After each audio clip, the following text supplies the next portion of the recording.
Bonjour à toutes et à tous et bienvenue pour cette journée régionale de l'excellence 2018, une nouvelle édition qui, n'en va douter, va être riche encore avec beaucoup de rendez-vous qui vous sont proposés aujourd'hui.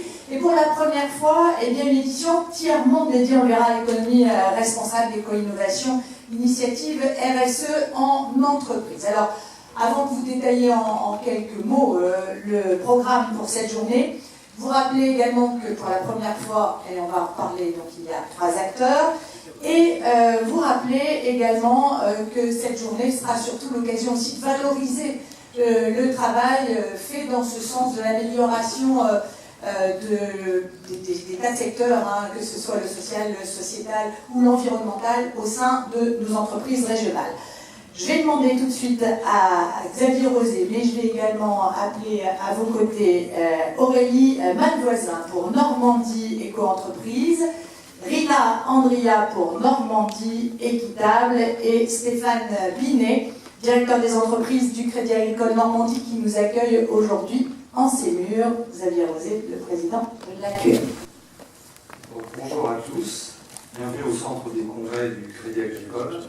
Je vous invite à venir même au centre, pour qu'on vous voit bien. Il nous manque une représentante. Je passe tout de suite la parole à Stéphane Binet du Crédit Agricole pour quelques mots d'accueil. Bonjour à toutes et à tous. Effectivement, on va prendre du comité de direction de cette belle maison. Il me revient la joie, le plaisir et l'honneur de vous accueillir et de vous souhaiter la bienvenue. Je voudrais partager 3 choses avec vous. La première, d'abord, c'est de remercier les organisateurs de cette réunion. On aura fait quelques-unes de notre vie. Je sais la débauche d'énergie, alors c'est souvent le président, mais c'est surtout l'ensemble de l'équipe, et aussi l'ensemble de l'équipe, pour pouvoir rendre cette journée possible. Donc bravo à eux en amont de cette réunion. Merci aussi à ces organisateurs et au président de nous avoir choisi, d'avoir choisi ce lieu pour faire cette réunion. Je sais que ce n'est pas une première, mais c'est toujours important pour nous. D'abord parce qu'on est fiers d'utiliser nos outils, mais aussi parce que le thème a beaucoup de sens pour nous, et je vous en dirai un mot tout à l'heure. Et puis bravo à vous d'avoir accepté de participer, d'avoir chamboulé votre agenda, ou en tout cas préservé votre agenda, pour pouvoir venir ici, parce que on est sur des sujets, je vais vous livrer quelques convictions personnelles, partagées par l'entreprise de Crédit Agricole, on est sur des sujets où c'est bien de compter sur les autres. Mais je pense que, encore pour quelques temps, il va falloir que ça bouge grâce à vous, grâce à nous, par une foultitude de petites réalisations, de petites réussites, ou de grosses, d'ailleurs, pourquoi s'arrêter à ça, de petites preuves, de petites victoires, et d'initiatives qu'on prendra les uns les autres pour faire avancer le public, permettez-moi l'expression. Deuxième point que je voulais partager avec vous, c'est que la RSE c'est bien, d'ailleurs ça devient un mode, donc tant mieux, c'est pas pour ça qu'on a gagné quoi que ce soit, mais en tout cas ça progresse. Et ce qui me semble important, et on l'a, on a parlé d'écologie, on a eu des débats sur ce sujet, je ferme la parenthèse, c'est le danger, me semble-t-il, c'est d'opposer ces thèmes-là à autre chose. Ce qui me semble important, c'est de les associer. Et dans la maison, on a beaucoup travaillé pour associer la RSE et la performance. Et je trouve que du coup, ça a beaucoup de sens. Parce que ça permet de renforcer la démarche RSE. D'abord, elle n'est pas isolée. Alors, RSE, c'est mon terme générique, vous l'avez compris, les trois pavés sont bien évidemment intégrés. Je trouve que ça permet d'intégrer ces démarches, ces signes de maturité, ces signes de responsabilité, ces signes qu'on a compris que forcément tout ça ne se fait pas dans un coin, mais ça se fait dans un collectif et avec une foultitude d'acteurs qui interagissent.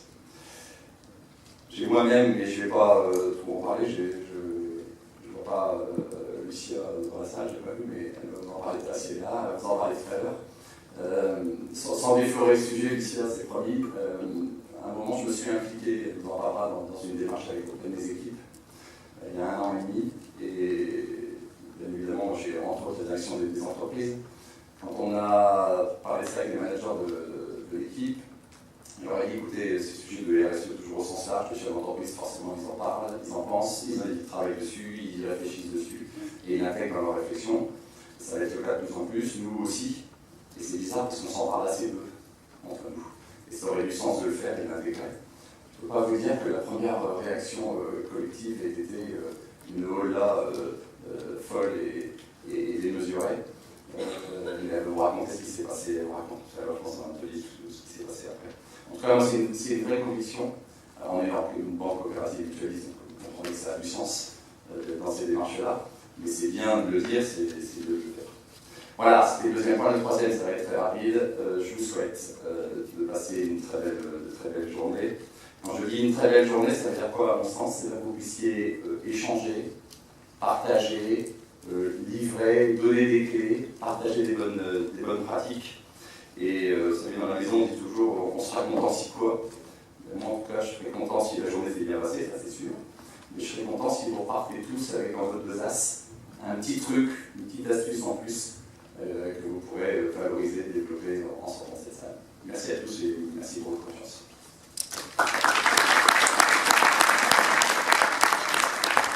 Merci, M. Hullet, pour ces quelques mots à mon tour pour vous indiquer que cette journée normande est organisée par la QM Normandie Équitable et Normandie Éco-Entreprise.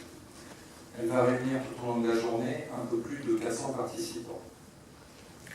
Nous invitons à écouter notre conférencier, à participer au table ronde thématique, vous inscrire au speed meeting et également visiter les stands d'exposition. Et surtout, ne partez pas avant d'avoir applaudi en milieu d'après-midi l'excellence de vos entreprises normandes à travers les bonnes pratiques mises en œuvre au quotidien. Partagez avec nous tous ces moments qui mettent en avant les valeurs de partage et de responsabilité sociétale. Mais avant de passer la parole à Carole Louis, qui va animer la journée, je vous propose maintenant un exercice préparé par Jésabelle Musso, médiatrice en qualité de vie de la société Nacré. Et j'invite Pierre à nous rejoindre, et je vous invite tous à vous lever, parce que nous allons faire un exercice physique. Tous ensemble. Bonjour à tous, merci d'être avec nous. Comme l'a dit Monsieur Binet, on a tous à faire soi-même notre petite part du colibri. Et donc, pour pouvoir se centrer, je vous demande de prendre votre pied droit, de le passer de l'autre côté de votre pied gauche. Je vous avais pas dit, mais c'est difficile. Ensuite, de mettre vos mains devant. Passez votre main droite pour aller donner la main à votre main gauche. Vous allez vers le bas. Vous remontez pour le poser sur votre plexus solaire. Et là, je vous invite à respirer profondément en faisant gonfler votre ventre et à expirer lentement.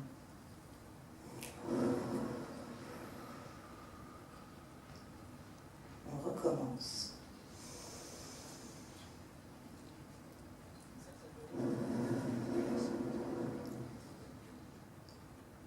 Une troisième et dernière fois.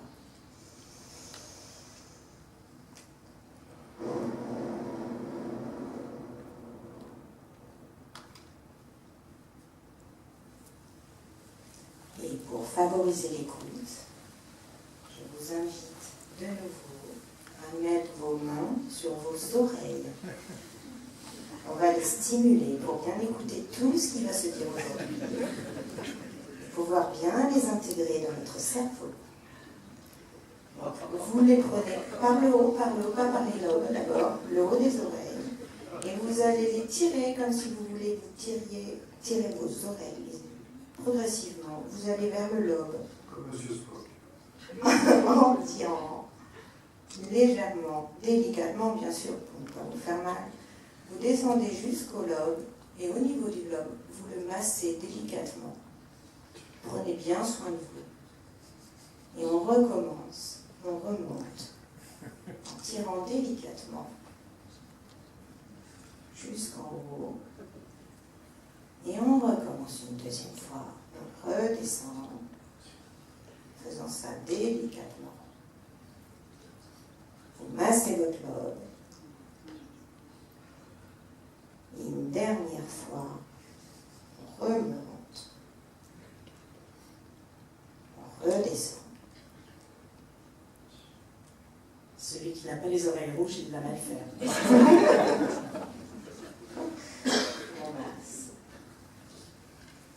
Vous êtes fin prêt à écouter cette journée. Merci. Merci beaucoup. Alors on va accueillir notre invité, Pierre Larouturou.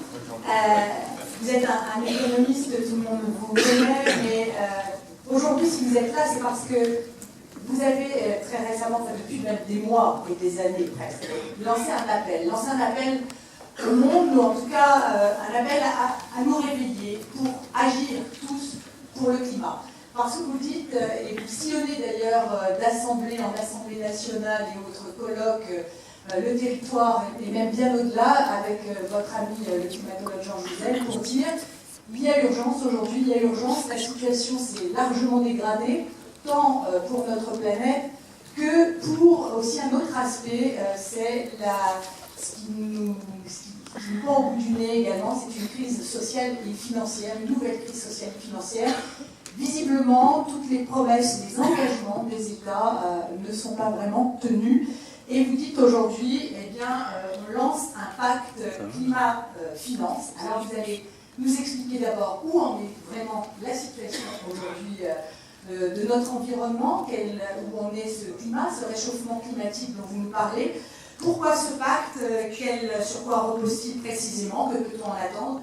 Quel rôle pour chacun d'entre nous finalement dans cette résolution de la situation, puisque vous dites, et vous allez nous dire, il y a des pistes peut-être qui existent, à nous de les saisir.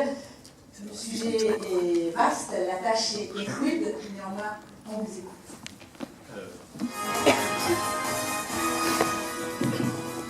Bonjour à tous, merci de m'accueillir, merci à Nicolas et à toute l'équipe qui a organisé cette journée. Je suis très heureux d'être avec vous.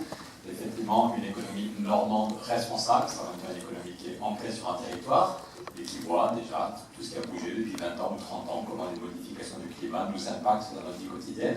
Et puis responsable, c'est une économie, c'est des hommes et des femmes qui, comme vu leur job et vu leur volonté de citoyen de vivre en équilibre, ont envie d'éviter la catastrophe annoncée par tous les rapports.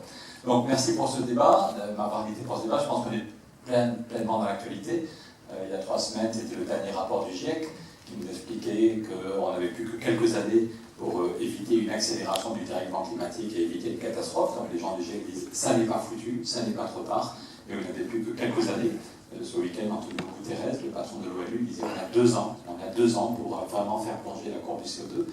On est dans l'actualité parce qu'encore hier soir, en rentrant chez moi, je mettais 5 minutes à la télé, on voit des images monstrueuses de la Californie, plus de 40 personnes, des gens comme vous et moi qui vivaient tranquillement et puis qui sont cernés par les flammes, des milliers de maisons qui ont déjà brûlé, et puis plus de 40 personnes, jeunes et vieux qui meurent. On est dans l'actualité parce que samedi, le pays va sans doute être paralysé, parce que beaucoup de gens disent que ok pour agir pour le climat, mais augmenter le prix de l'essence, c'est peut-être pas la seule façon de financer la transition.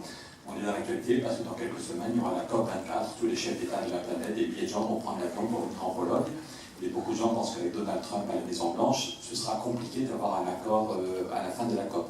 Et que peut-être soit un échec prévu de la COP amène un découragement général, soit peut-être que l'Europe, et c'est ça notre objectif, c'est que l'Europe, qui est quand même la première puissance économique mondiale, ne se laisse pas décourager par l'inertie du système international, mais que l'Europe se dise, ben, nous, on accélère, et que l'Europe et l'Afrique, la responsabilité, l'économie responsable, c'est aussi de voir le voisin qui est peut-être un peu moins riche, mais qu'on est bien sur la même planète, Europe et Afrique, 2 continents, mais un seul avenir. Donc voilà, on veut obtenir un traité européen qui va financer la transition écologique, et en plus, vous sentirez un peu de stress dans ma voix, parce que la situation climatique est grave, on peut effectivement avoir n'importe quand une nouvelle crise financière, je vais y venir, mais on a quand même une fenêtre politique qui est ouverte. Angela Merkel a redit il y a 2 semaines que l'Europe allait mourir s'il n'y avait pas un nouveau projet, que l'Europe allait mourir s'il n'y avait pas une vision partagée par un certain nombre de pays dans un traité. Et Angela Merkel a dit c'est le sommet européen du mois de décembre, ou au plus tard le sommet du mois de mars, qui doit décider qu'est-ce qu'on met dans les prochains traités. Et l'Europe est née, on a tous appris dans nos livres d'histoire que l'Europe est née avec le charbon et l'acier, et nous on voudrait que l'Europe renaisse avec un traité sur le climat et biodiversité. Et donc a priori, c'est dans les 4 mois qui viennent, on ne va pas se suicider si on n'y arrive pas au mois de mars, mais a priori c'est pour ça effectivement qu'on est un jour à Madrid, un jour à Bruxelles, un jour à Katowice, on a déjà été reçu 7 fois à l'Élysée, On a une action de plaidoyer auprès de responsables économiques, politiques. Donc on est très heureux si on peut trouver des alliés. Je ne suis pas venu pour faire une conférence, je suis venu un peu pour écouter, même si je ne vais pas toute ma journée. Hélas, je suis venu pour voir tout ce qui bouge ici, et puis pour chercher des alliés pour ce combat. Alors, je commence. Donc le pacte climat est une initiative qu'on a lancée. Ça fait quelques années qu'on en parlait avec Michel Rocard, Stéphane Essel et Jean Jouzel. Jean Jouzel, climatologue, prix Nobel de la paix avec le GIEC. Et puis là, depuis un an, on centre vraiment nos efforts. Moi, je ne fais que ça, 6 jours par semaine.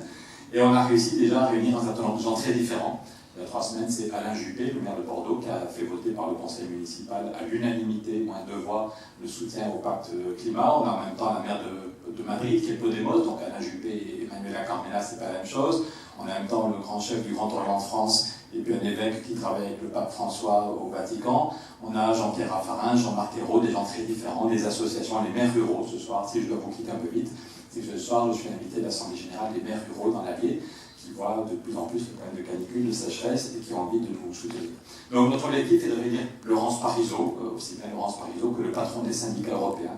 Laurence Parisot qui m'appelle, qui me dit que je ne l'ai jamais convaincu sur mes idées en matière sociale, mais que là, elle a vraiment envie de s'engager. Et effectivement, et ça a de ça d'allure qu'on a en même temps le patron de tous les syndicats européens et Laurence Parisot, qui disent clairement qu'ils ont des points de désaccord importants, mais qui veulent ensemble gagner cette bataille du climat. Donc, je commencerai par un petit quiz. On a commencé par un petit jeu, d'abord se tirer les oreilles pour se réveiller, c'était très agréable. Un petit quiz pour vous pousser à réfléchir aussi.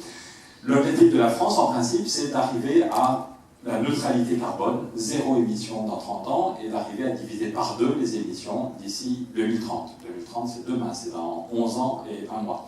Donc en principe, c'est ça le consensus, tout le monde est d'accord pour dire que la France devrait baisser chaque année de 4%. En principe, on devrait baisser de 4% nos émissions de CO2 et de méthane chaque année. Donc sachant que c'est ça notre objectif, on a eu depuis peu de temps le bilan de la France en 2017.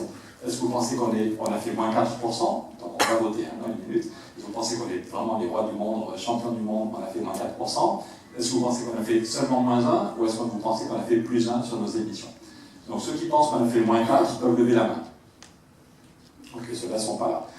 Ah si, il y en a un qui n'est pas bien réveillé. Ceux qui pensent... Enfin, il me dit qu'il a lu mon bouquin et visiblement il y a un problème. Donc on en parlera, Nicolas. Ceux qui pensent qu'on fait moins 1, lèvent la main. Voilà. Et ceux qui pensent qu'on a fait plus 1, on a augmenté nos émissions. Voilà. C'est la majorité. On a fait plus 3,2. Donc c'est absolument catastrophique.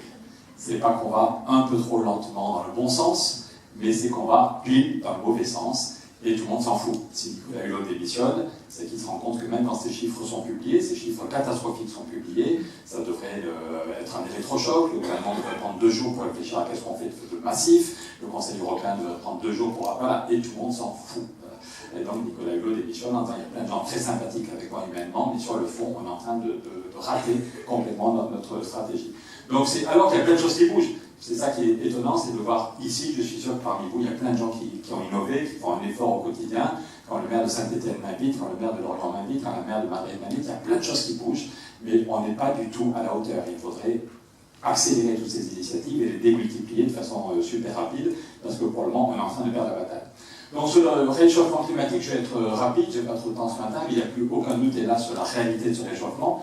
Évidemment, le PowerPoint sera, j'en vois qui veulent prendre des photos, vous pouvez prendre des photos, mais le PowerPoint sera disponible sur le site de tous ceux qui le veulent, évidemment. Donc ça, c'est l'évolution de la température du sol, parce que les océans se réchauffent un peu moins vite, mais du continent européen, depuis 1910, pour la période d'été, d'avril à août. Vous voyez qu'il n'y a plus aucun doute sur la réalité du réchauffement. C'est pour le moment, l'Europe s'en sort pas trop mal. C'est dans les pays du Sud qu'on souffre le plus. C'est pour ça qu'il y a un problème de justice climatique. Jean-Pierre Raffarin en 2003 a fait un très beau discours quand la France avait accueilli la COP. Jacques Chirac et Jean-Pierre Raffarin avaient fait 2 très beaux discours où ils parlaient d'une responsabilité commune mais différenciée, en disant tous les continents du monde sont dans la même, sont touchés par la question du dérèglement climatique, mais il y a une responsabilité différente. Non pas pour se fouetter, mais juste pour dire la vérité. Depuis 2 siècles, c'est l'Europe, si on fait le bilan depuis 2 siècles, c'est l'Europe qui est numéro 1 pour le total des émissions. Et pour le moment, l'Europe n'a pas trop de conséquences désagréables. Et par contre, l'Afrique, depuis 2 siècles, a émis très très peu de CO2 et de méthane. Et par contre, les conséquences sont déjà catastrophiques. Les climatologues sont capables de remonter en regardant les pollens, en regardant les traces d'eau. Les climatologues sont capables de remonter sur 1600 ans l'histoire du climat. Et la sécheresse qu'on vit en ce moment au Sahel est la plus grave qu'on a jamais vue. Depuis qu'on est capable de remonter l'histoire du climat, on n'a jamais vu une telle sécheresse. J'étais à Bamako l'autre jour, il parle du fléau climatique ou du sida climatique. C'est assez émouvant de voir des climatologues qui venaient du Sahel et qui disaient effectivement que c'était juste l'horreur que vivaient les populations concernées par cette sécheresse. Donc c'est d'abord dans les pays du Sud que les conséquences sont les plus visibles et les plus graves, mais aussi maintenant dans les pays du Nord, et peut-être paradoxalement, cyniquement, tant mieux, parce que si les pays du Nord commencent à être touchés, peut-être qu'on va se réveiller. Donc, si c'est seulement les pays du Sud, et là, s'il y a une inertie des pays du Nord. Voilà, ça c'est la Californie. Souvenez-vous, je dis ça parce qu'il y avait un certain Claude Allègre, il y a 15 ans, qui avait expliqué que le dérèglement climatique, c'était une hypothèse abracadabrantesque, qu'on verrait dans un siècle ou deux, mais probablement il n'y avait aucun signal sérieux, et que même si un jour il y avait un dérèglement climatique, les technologies allaient sauver le monde. Et que ce n'était pas la peine de changer nos modes de vie ou de réfléchir à des transformations sociales trop importantes. Suite à ce livre, il y avait des centaines de scientifiques qui avaient dit que ce n'était pas possible d'écrire de telles bêtises, et donc l'Académie des sciences avait été saisie. Il y a eu 6 mois de débat à la loyale, très serein, où tout le monde a pu mettre ses arguments sur la table, et au bout de ces 6 mois, il a voté à l'unanimité, y compris Claude Allègre, qui a dû avaler son chapeau et voter un texte qui le condamnait, et l'Académie des sciences a voté à l'unanimité un texte qui dit qu'il n'y a plus aucun doute sur la réalité du réchauffement climatique, et plus aucun doute sur le fait qu'il est dû au moins 95%, on y reviendra, aux activités humaines. Mais en attendant, Claude Allègre vous avez fait perdre beaucoup de temps, et encore des gens aujourd'hui pensent qu'il avait raison. Et puis surtout quand il disait qu'il n'y avait pas de réchauffement, premier mensonge. Et deuxièmement, quand il expliquait que les technologies allaient tout régler, mais qu'il aille en parler en Californie.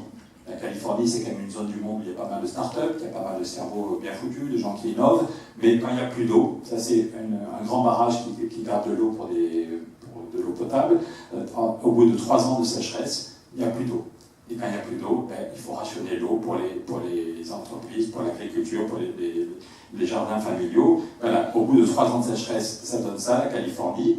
Et hier encore, vous voyez, c'était des dizaines de morts, des milliers de maisons qui sont cramées.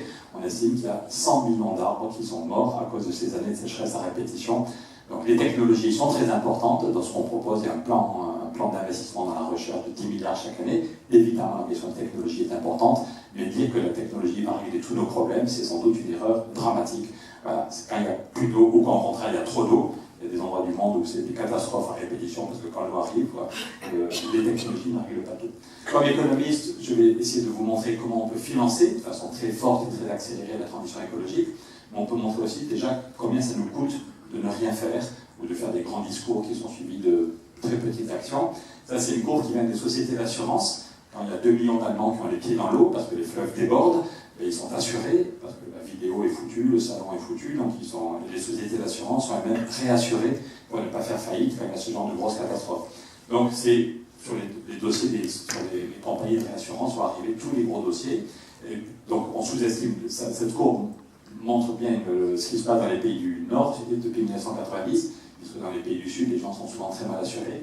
Mais donc vous voyez que le nombre d'événements climatiques extrêmes qui ont des conséquences financières a déjà été multiplié par 2,5, et que le coût devient considérable. L'an dernier, rien qu'aux États-Unis, c'est plus de 300 milliards. D'abord, c'est des dizaines de morts, des milliers de familles qui font des cauchemars pendant des années parce que leur maison a brûlé, leur maison a été emportée par les eaux. Donc c'est d'abord ça le problème. Mais du point de vue bêtement économique, c'est plus de 300 milliards dépensés rien qu'en une année aux États-Unis par les collectivités, par les entreprises, par les particuliers, par les assureurs, au complet, un peu plus de 307 milliards. Après ça, il n'y a pas évidemment que l'augmentation, c'est aussi parce qu'on construit dans des zones dangereuses, parce qu'il n'y a pas que la question du climat. Si on avait une façon de construire plus prudente, on aurait peut-être moins de dégâts dans des zones inondables. Donc cette courbe, hier j'étais avec des climatologues qui disent que heureusement, le nombre d'événements climatiques extrêmes en lui-même n'a pas été multiplié par 2,5, mais le nombre d'événements qui ont des conséquences économiques a été multiplié par 2,5 aussi parce que les hommes et les femmes ne sont pas tout à fait sérieux dans la façon de construire, dans la façon de développer des activités économiques. Mais donc, en tout cas, la courbe est assez impressionnante sur ce que ça nous coûte. Mais on imagine que si on ne fait rien, ça va continuer. Et la nature nous envoie, c'est comme si la nature nous envoyait des images pour nous faire comprendre, parce que les rapports du GIEC sont un peu techno, il n'y a pas beaucoup de monde qui est capable de lire vraiment l'entier rapport du GIEC avec les courbes commentant tout petit. Mais la nature nous envoie des flashs pour nous dire, voilà, réveillez-vous, voilà ce qui va se passer de façon archi-massive dans 20 ou 30 ans si vous ne vous réveillez pas. C'est des incendies, dit des dizaines de morts en Californie, mais je reviens d'Espagne, la semaine dernière j'étais en Espagne, il y a eu aussi plus d'une centaine de morts en Espagne et au Portugal, des gens comme vous et moi qui vont pique-niquer, il fait beau, on prend des sandwichs, on va rigoler avec les enfants et les copains, et on entend un bruit bizarre, et il est trop tard pour réagir, on est cerné par les flammes, et c'est foutu. C'est des sécheresses à répétition, c'est des inondations dans notre endroit à répétition, c'est tout le cycle de l'eau qui se dérègle, c'est la question des réfugiés climatiques qui sont une des plus graves. L'ONU dit maintenant que le nombre de réfugiés qui sont dus à un problème climatique est 3 fois plus important que les réfugiés dus à des problèmes de guerre. Il n'y a jamais une seule cause, il n'y a pas une seule cause pour le mouvement migratoire évidemment, mais que la question climatique est maintenant 3 fois plus importante que et sachant qu'il y a aussi des conflits qui sont liés à des mouvements de population venant de sécheresse à répétition ou autre. Voilà, je ne vais pas insister, mais c'est toutes les semaines, hélas, que voilà, il y a eu des dizaines de morts, c'est des inondations, c'est la pluie qui arrive, ça fait des semaines qu'on attendait la pluie, quand elle arrive, elle tombe de façon trop lourde. Je dis que l'Europe était pour le moment privilégiée, qu'on s'en sortait pas trop mal, mais quand même, ça pourrait ne pas durer. Je ne sais pas en Normandie si vous avez été touché par les inondations il y a 2 ans. Moi, j'habite Paris. C'était rigolo pour les Parisiens d'aller voir la Seine qui débordait. C'était des images amusantes. Mais pour les agriculteurs qui étaient à 50 km, ce n'était pas du tout rigolo. Parce que quand vous avez ça d'eau pendant 3 semaines dans les champs, le blé ne se remplit pas ou commence à pourrir. Donc le bilan, il y a 2 ans, c'est que la récolte de blé en France, en Belgique, a perdu moins 30%, moins 31 précisément, moins 31%. Heureusement que l'Ukraine a fait une très bonne récolte. Il y a 2 greniers à blé pour l'Europe, c'est l'Ukraine et la Beauce, schématiquement. Et heureusement que l'Ukraine a fait une très bonne récolte. Parce que si l'Ukraine, la même année, avait fait aussi une récolte diminuée de moins 30%, je pense qu'on aurait des tickets de rationnement. Il ne faut pas croire que le stock mondial de céréales représente un tiers de notre consommation annuelle. On a tous l'habitude avec Internet de cliquer, et puis en 48 heures c'est magique, on ne se pose pas de questions, tout ce qu'on veut arrive chez nous. Mais on est quand même des petits mammifères qui sont bien contents de faire 2 ou 3 repas par jour. Et donc si on avait 2 années de suite un problème avec une récolte qui perd moins 30%, ou si les 2 greniers à blé de l'Europe étaient touchés la même année, on aurait, ce ne serait pas la famine, mais on aurait de vrais gros problèmes pour notre alimentation, donc c'est pas sûr de notre prospérité. On peut très bien avoir un incident dans les années qui viennent, un gros incident pour notre prospérité et notre vie quotidienne. La question de la biodiversité, je n'ai pas le temps d'en parler, mais on vit en tant que tel un effondrement de la biodiversité. Dans le petit bouquin qu'on vient de sortir, je crois qu'il est disponible quelque part, il y a 8 pages de Gilles Boeuf, président du Muséum, sur le lien sur la crise de la biodiversité et la façon dont le dérèglement climatique aggrave la crise de la biodiversité. Et hélas, on voit que sur ces 2 aspects, on agit beaucoup trop faiblement. Tout ce que je viens de dire depuis quelques minutes, c'est la photographie de ce qui est déjà observable et que personne ne peut nier. Si on se projette dans 30 ou 40 ans, Météo France nous dit que si on ne fait rien, on va avoir des pics de canicule à 51, 54, 55 degrés. Cette carte, c'est les maximums déjà repérés. Souvent, c'est les maximums qu'on a eu au moment de la canicule de 2003. On est arrivé à 42 degrés. En gros, nulle part en France, on n'a jamais dépassé les 42 degrés. Mais on aura tous les 2 ou 3 ans. Météo France nous dit que ce sera des canicules assez régulières, qui commenceront beaucoup plus tôt dans l'année, donc qui auront des conséquences. Une canicule au mois d'août, c'est pas grave. La plupart d'entre nous, on peut ne pas aller au travail, si on a mal dormi, si on est fatigué, on reste à l'ombre, on boit de l'eau, et puis c'est pas très grave si c'est une canicule pas trop chaude, pas trop souvent et au mois d'août. Mais si c'est des canicules très chaudes, très régulièrement, et qui commencent au mois de juin et qui peuvent continuer en septembre, les conséquences c'est beaucoup plus pénible, parce qu'au mois de juin, la plupart d'entre nous vont pas au boulot, donc ne pas dormir la nuit à cause de la chaleur, ne pas arriver à se reposer plusieurs nuits de suite et quand même devoir aller au boulot et être pris dans les embouteillages dans la canicule, c'est beaucoup plus compliqué, beaucoup plus pénible qu'une petite canicule moins chaude au mois d'août. Et du point de vue agronomique, les canicules qui arrivent à répétition au mois de juin ou début juillet sont beaucoup plus graves que les canicules au mois d'août, où en général l'essentiel de la récolte a déjà été mis de côté. Donc le directeur de Météo France me disait c'est un peu comme un boxeur qui peut résister à un coup de poing dans la tête, il tombe, il se relève, un deuxième coup, il se relève, et le troisième, il y reste. Et que le corps humain ne résiste pas à des canicules répétées. Un corps humain ou une forêt ou un troupeau de vaches, on n'est pas fait pour résister, on n'arrive pas à résister à ce genre de canicules. Les prévisions, c'est 150 000 morts chaque année. Pour le moment, en gros, les canicules qui touchent le sud de l'Europe, on estime que chaque année, il y a 2000 ou 3000 personnes qui meurent à cause des problèmes climatiques en Europe, en moyenne 2000 ou 3000. Et Météo France et les médecins qui travaillent avec disent qu'on arriverait à 150 000 morts chaque année à cause des problèmes de canicule à répétition. L'Europe, malgré tout, serait moins touchée que d'autres zones du monde. Si on va vers un réchauffement à 4 ou 5 degrés, c'est une température moyenne de plus 4 ou plus 5 degrés, sachant que les océans vont moins se réchauffer et que les terres vont plus se réchauffer. On peut passer la journée à parler tellement c'est grand, c'est un peu ridicule de parler de l'Afrique au singulier, mais en gros, quand même, c'est en gros des récoltes divisées par 2, alors que la population va doubler. Donc il n'y a pas besoin d'être des prix Nobel pour comprendre le problème. S'il y a 2 fois moins de nourriture disponible, alors qu'il y a 2 fois plus de personnes qui souhaitent manger, on voit bien le niveau de souffrance vers lequel on va, et sans doute le niveau de mouvement migratoire qu'on devra gérer, entre guillemets. 2 derniers points pour se faire peur avant d'arriver aux solutions. Vous vous souvenez peut-être quand Nicolas Hulot démissionne, à plusieurs reprises, Nicolas dit la Terre devient une étuve. Et le mot étuve, c'est pas par hasard, c'est que le MIT, un grand laboratoire de physique américain, depuis des années, insiste et fait des études de plus en plus précises sur le fait que, il rappelle d'abord un truc basique, c'est que le corps humain ne sait pas faire du froid. Donc quand on a trop chaud, on boit de l'eau et on évapore, on se met à l'ombre, on évapore. Le système pour ne pas monter, pour que notre cerveau et notre foie ne montent pas en température, que les organes les plus fragiles ne montent pas en température, c'est qu'on évapore. Et ça marche très bien, sauf si l'air extérieur est en même temps trop chaud et trop humide. Si l'air extérieur est trop chaud et trop humide, le principe d'évaporation ne marche plus et le corps monte en température et au bout de quelques heures, vous êtes KO et c'est fini. Donc c'est comme dans une étude, où l'air est trop chaud et trop humide. Et donc le MIT dit que des zones de plus en plus très peuplées, de la péninsule arabe et surtout en Asie, la zone de la Chine la plus peuplée, 400 millions d'habitants, seraient touchées régulièrement par des chaleurs façon étuve, où l'air pendant plusieurs jours de suite ou pendant une semaine est en même temps trop chaud et trop humide. Et ça, vous restez chez vous, calfeutré, vous mettez la clim au maximum, mais la clim, il faut l'électricité. Si on ne sait pas comment refroidir la centrale, c'est compliqué. Et si vous sortez, c'est quelques heures et il n'y a plus aucune vie sociale, il n'y a plus aucune vie économique qui est possible dans ces conditions. Donc tout ça est assez... Je suis étonné de ne pas avoir des éclats de rire tellement c'est rigolo, tout ce que je vous raconte depuis 2 minutes. Non mais tout ça est donc quand même assez flippant. Et la Banque mondiale, c'est le scénario le moins pessimiste. L'ONU sort des chiffres beaucoup plus pessimistes. Mais la Banque mondiale dit qu'on pourrait avoir d'ici 30 ans, et la plupart d'entre nous, on espère être encore là dans 30 ans, que nos enfants soient là, on va leur laisser une société vraiment invivable. L'ONU annonce 140 millions de réfugiés climatiques, dont en particulier 90 millions d'hommes et de femmes qui devront quitter le pays où ils sont nés en Afrique, parce que juste ça deviendra invivable. C'est pas pour rien si le GIEC a eu le prix Nobel de la paix, ils n'ont pas eu le prix Nobel de chimie ou de physique, c'est que des physiciens, des chimistes, des glaciologues, des gens qui analysent le CO2 ou le méthane, mais ils n'ont pas eu le prix Nobel de chimie, ils ont eu le prix Nobel de la paix, parce que c'est bien la paix mondiale qui est en jeu. Comment est-ce qu'on fait pour gérer de façon intelligente et fraternelle et non violente s'il y a 80 ou 90 millions de personnes qui quittent l'Afrique parce qu'elles ne peuvent plus y vivre. Donc maintenant, on arrive, premier point, c'était la gravité de ce qui se passe et la gravité de ce qui se prépare si on ne bouge pas.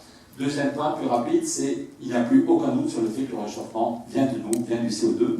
Ça, c'est l'évolution du CO2 dans l'atmosphère, mesurée à Mauna Loa, une station à 3300 mètres d'altitude, comme quoi tous les Américains ne sont pas comme Trump, puisque dans les années 50, l'armée américaine a aidé des scientifiques de la NASA et de laboratoires attachés à la NASA à monter tout ce qu'il fallait, à construire un énorme observatoire à 3300 mètres d'altitude pour être très loin de toutes les pollutions, très loin de toutes les zones industrielles, très loin de toutes les autres routes.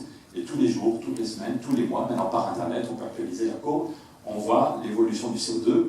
Le petit zigouzi rouge, c'est le rythme des saisons. Quand tout d'un coup, il y a beaucoup d'arbres dans l'hémisphère nord qui poussent et qui captent, la chlorophylle fait qu'on capte du CO2. Pendant quelques mois, le CO2 diminue. Puis 6 mois plus tard, les feuilles tombent et pourrissent, ça relâche du CO2. C'est pour ça que vous avez ce petit zigouzi. Au début, je croyais que c'était une courbe pour les simplifier pour les enfants, mais c'est vraiment la courbe qui est assez remarquable. Donc voilà cette petite. Mais sinon, globalement, l'évolution. On était à 310 ppm quand on a commencé à mesurer. ppm, ça veut dire partie par million, c'est la façon d'analyser le CO2 dans l'atmosphère. Et on est passé à 411 cette année. Vous voyez l'évolution, c'est 100 ppm en plus, un tiers de CO2 en plus. En fait, le CO2 est comme une hormone, c'est-à-dire qu'il agit très fort, même à petite quantité. On a tous appris dans nos cours de biologie, par les problèmes de thyroïde, même s'il vous manque un tout petit peu d'hormones thyroïdiennes, vous êtes complètement raplapla, et si vous avez un microgramme de trop d'hormones, là, vous êtes super excité, vous n'arrivez pas à dormir, vous avez les yeux qui sortent. Donc on sait tous que les hormones ont une action très importante, plein d'hormones, même si elles sont c'est des microgrammes, et qu'une micro-variation d'hormones peut tout changer dans le fonctionnement de notre corps humain. Et pour le CO2 ou pour le méthane, c'est pareil, c'est des petites quantités, des parties par million, mais l'impact est considérable. Donc ça, c'est l'évolution du CO2 depuis 1960. Ça, c'est l'évolution du CO2 depuis 1000 ans. On est capable, en regardant les traces du CO2 dans la glace, par exemple, de reconstituer. Le CO2 était vraiment très stable, à peu près à 280 ppm depuis 1000 ans. et c'est depuis 150 ans, et encore plus depuis 50 ans que ça monte. Et c'est encore plus impressionnant si on regarde depuis 800 000 ans. C'est en faisant des grosses carottes de glace en Antarctique. Et donc quand les climato-sceptiques vous disent attendez, on s'inquiète pour rien, il y a toujours eu des variations. C'est vrai qu'il y a toujours eu des variations, mais jamais on avait dépassé les 300 ppm. Jamais depuis 800 000 ans on avait dépassé les 300 ppm. Et donc ça veut dire que ce qu'on fait collectivement depuis 50 ans, on a réussi en passant de 300 à 400 ppm, 411 ppm, ça veut dire qu'en 50 ans, on a réussi à déséquilibrer un système qui oscillait, mais qui était en gros stable autour d'une valeur moyenne depuis 800 000 ans. On était capable de déséquilibrer ce système. Et la dernière fois qu'il y a eu un réchauffement, les climato-sceptiques disaient qu'il y a déjà eu des réchauffements, c'est vrai, mais la dernière fois, il était dû uniquement à ces causes naturelles. Les causes naturelles, c'est en particulier le fait que notre oscillation autour de la Terre n'est pas parfaite et que notre axe de rotation bouge un tout petit peu. C'est pour ça qu'il y a des oscillations naturelles depuis la nuit des temps. Mais la dernière fois qu'il y a eu des oscillations, c'était uniquement dû aux raisons naturelles. Ça allait donc 50 fois plus lentement. Le dernier réchauffement, il allait 50 fois plus lentement. On estime qu'il y avait seulement 25 millions d'êtres humains, 25 millions d'hominidés sur la planète. Donc ça allait très lentement, on avait le temps de bouger, et il y avait plein de places libres pour vous accueillir. Tandis que maintenant, à cause du CO2 et du méthane, le réchauffement va 50 fois plus vite, et la planète est pleine comme un œuf, et qu'il y a 2 millions de gens qui veulent bouger, ça provoque des faux soucis pour les accueillir de façon intelligente. Donc c'est plutôt une bonne nouvelle, en fait, si on comprend bien que le problème c'est nous, parce que la dernière fois qu'il y a eu ce genre de catastrophe, on a tous appris dans le bouquin de biologie, la fin des dinosaures, c'est une catastrophe, mais les pauvres dinosaures, ils n'y pouvaient rien. Même s'ils avaient eu un cerveau plus développé, ils n'y pouvaient rien. Maintenant, tous les scientifiques sont d'accord pour dire que c'est un énorme météorite de 10 km de long qui arrive et qu'en 1 minute fracasse près du Mexique la croûte terrestre. Ça provoque des volcans qui vont cracher des quantités de cochonneries dans l'atmosphère. Du coup, pendant très très longtemps, il n'y a plus de photosynthèse possible. Et du coup, les grosses bêtes qui avaient besoin de beaucoup de manger meurent toutes en quelques mois. Donc, mais ces pauvres dinosaures, ils n'y sont pour rien et ils ne pouvaient rien faire. Voilà. Mais tandis que là, l'autre jour, un scientifique nous a rigolant, la météorite, c'est nous. C'est nous qui sommes responsables de 95% du problème, donc c'est plutôt une bonne nouvelle. Il n'y a aucune fatalité, ça veut dire que c'est à nous d'agir. Si on le souhaite, si on le décide, on peut agir sur les causes du problème. Dernier point, alors on arrive aux solutions, mais je vais aller vite, c'est qu'il faut expliquer à nos dirigeants pourquoi il y a un moment où il y aura un point de basculement et un moment où il sera trop tard. Il y a un an, c'était 15 000 scientifiques qui avaient eu du monde. Je pense que, soit pour la mort de De Gaulle ou de Kennedy, jamais le monde n'avait fait un titre aussi énorme. Il sera bientôt trop tard. Et je pense qu'il faut, le jour François Bayrou m'avait invité aux journées de rentrée du Modem, et je leur ai expliqué que la plupart des politiques ont l'habitude, quand on arrive au pouvoir, on prend des dossiers, et puis on va les gérer le plus intelligemment possible, évidemment, et puis au bout de 5 ans, on sait qu'on les laissera à l'équipe suivante. Alors, depuis que je suis petit, j'entends parler du déficit de la Sécu, et chaque gouvernement fait sa réforme sur le déficit de la Sécu, mais on pense qu'il n'y a aucun effondrement, aucune catastrophe qui est possible. Peut-être que les gens qui travaillent à l'hôpital auraient une vision différente, mais en gros, on prend le dossier de la Sécu quand on arrive, on fait 2 ou 3 réformes et puis on passe tranquillou au suivant. Et donc il y a une vraie difficulté pour les politiques à comprendre les problèmes qui ne sont pas du tout linéaires. Et les gens du GIEC ou les scientifiques vous disent qu'on peut avoir un effondrement, qu'à un moment où ce sera trop tard. C'est comme quand on était petit, qu'on dit du toboggan. Il y a une partie du toboggan où on peut encore s'arrêter si on veut, c'est assez ralenti. Et puis il y a un moment où on ne pourra plus, quoi qu'on fasse, on ne pourra plus s'arrêter. Et les gens du GIEC vous disent que c'est ça, parce qu'il y a des cercles vicieux qui vont se mettre en mouvement. Pourquoi est-ce qu'il y a cette accélération? Pourquoi est-ce que, encore, le rapport du GIEC nous dit qu'il y a vraiment, que c'est dans les 10 ans qui viennent que tout se joue, qu'après ça, quoi qu'on fasse, si certains me disent que tout se joue dans 2 ans, dans 3 ans, personne ne sait précisément, mais ce qui est clair, c'est que si on n'a pas radicalement changé dans les 5 ans, les 10 ans, après ça, c'est foutu. On pourra faire ce qu'on veut. Après ça, il y aura une accélération qui va nous planter définitivement. D'abord, 3 ou 4 raisons pour expliquer cette accélération. D'abord, cette courbe qui paraît régulière ne l'est pas. Si vous regardez le temps qu'il faut pour franchir une marche de 10 ppm, il a fallu 12 ans au début pour aller de 320 à 330 ppm, il a fallu 12 ans, puis seulement 8 ans pour la marche suivante, puis seulement, et là, il a fallu seulement 4 ans. La dernière marche entre 400 et 410 ppm, il a fallu seulement 4 ans. Donc c'est quand même dramatique de se dire que malgré tous les sommets internationaux, la COP 21, la COP 22, voilà, en fait, le problème est en train de s'accélérer. Pour 2 raisons. Nos émissions continuent à augmenter, le petit quiz que j'ai fait, on a fait ensemble à 10 minutes, nos émissions augmentent, et puis jusque-là, la planète était assez sympa, la planète était bonne fille, et elle absorbait une grosse partie du CO2. Entre les océans et les forêts, ils absorbaient, la planète absorbait une partie du CO2. Donc entre le CO2 qu'on émettait et le CO2 qui restait très très longtemps dans l'atmosphère, il y avait une grosse différence qui était très favorable à notre avenir, parce que les océans et les forêts absorbaient une grande partie du CO2. C'est de moins en moins vrai, parce que l'océan peut-être sature un peu, il y a des scientifiques qui travaillent là-dessus pour mieux comprendre, et puis surtout parce qu'on fout en l'air des forêts. Pour avoir notre dose de viande quotidienne, on casse des forêts partout au monde, et donc la forêt stocke de moins en moins de CO2, et même quand on brûle les forêts, ça émet du CO2. Donc premier problème, le bilan CO2 dans l'atmosphère est de plus en plus catastrophique. Deuxième problème, il y a des accélérations, des cercles vicieux, des cercles de rétroaction, comme disent les scientifiques. On sait tous qu'une surface blanche, elle renvoie la lumière et la chaleur. Et que par contre, un truc qui est foncé, il va absorber la chaleur. Donc si le réchauffement climatique fait fondre les glaciers, aussi bien les glaciers des Alpes et des Pyrénées que les glaciers de l'Himalaya, ou bien le pôle Nord et le pôle Sud, s'il y a de moins en moins de surfaces blanches, et que ces glaciers sont remplacés par des surfaces grises ou noires, ça va absorber la chaleur. L'albédo, comme on dit, change. Donc c'est un cercle vicieux qui est très facile à comprendre. Le réchauffement climatique fait fondre la glace, il y a moins de surfaces blanches, donc on se réchauffe plus vite. Un autre cercle vicieux, c'est le permafrost qui décongèle. Le permafrost, ce sont des terres congelées autour du cercle polaire arctique, autour du pôle Nord, au nord du Canada, au nord de la Russie. Il y a des terres qui étaient congelées depuis des milliers d'années, même en été, elles restaient à moins 10 degrés, ça restait très solide, et puis la matière organique qui était dedans était congelée. Et puis maintenant, 2 ou 3 mois par an, la température, au lieu d'être à moins 10, elle est à plus 10, ou à plus 3, ou plus 5.